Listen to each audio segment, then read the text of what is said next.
বিসমিল্লাহ ওয়াসসালাতু ওয়াসসালামু আলা রাসূলিল্লাহ আম্মা বা'দ। ঈদ উল ফিতরের কিছু সুন্নত ও আদবসমূহ অত্যন্ত সংক্ষিপ্তভাবে। ঈদের চাঁদ দেখা গেলে এই দোয়াটি পড়া উত্তম এবং সুন্নত। আল্লাহুম্মা আহিল্লাহু আলাইনা বিল ইয়ুমনি ওয়াল ঈমান ওয়াস সালামাতি ওয়াল ইসলাম রব্বি ওয়া রব্বুকা আল্লাহ। অর্থ হচ্ছে, হে আল্লাহ, ঈমান, নিরাপত্তা এবং ইসলাম দ্বারা পরিপূর্ণ বরকতময় একটি মাস আমাদেরকে দান করো। আমার প্রভু এবং তোমার প্রভু আল্লাহ সুবহানাহু ওয়া তাআলা। ঈদের চাঁদ দেখার সাথে সাথে ঈদের নামাজের আগ পর্যন্ত তাকবীর পড়া।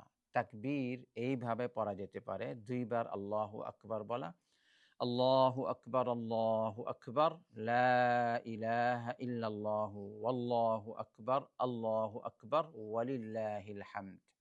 অথবা তিনবার আল্লাহু আকবার বলা যেতে পারে এইভাবে: আল্লাহু আকবার, আল্লাহু আকবার, আল্লাহু আকবার, লা ইলাহা ইল্লাল্লাহু, ওয়াল্লাহু আকবার, আল্লাহু আকবার, আল্লাহু আকবার, ওয়ালিল্লাহিল হামদ।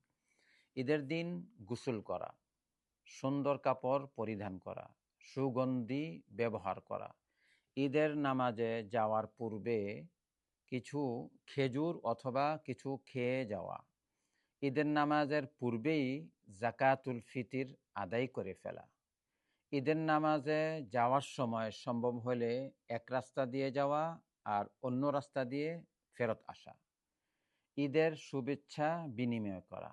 ঈদের শুভেচ্ছা তাকাব্বালাল্লাহু মিন্না ওয়া মিনকুম বলা যেতে পারে, ঈদ মুবারাকও বলা যেতে পারে, অথবা কুল্লা আম ওয়া আনতুম বিখাইর এই জাতীয় শব্দ দিয়ে ঈদের শুভেচ্ছা বিনিময় করা সবচেয়ে উত্তম হচ্ছে তাকাব্বালাল্লাহু মিন্না ওয়া মিনকুম।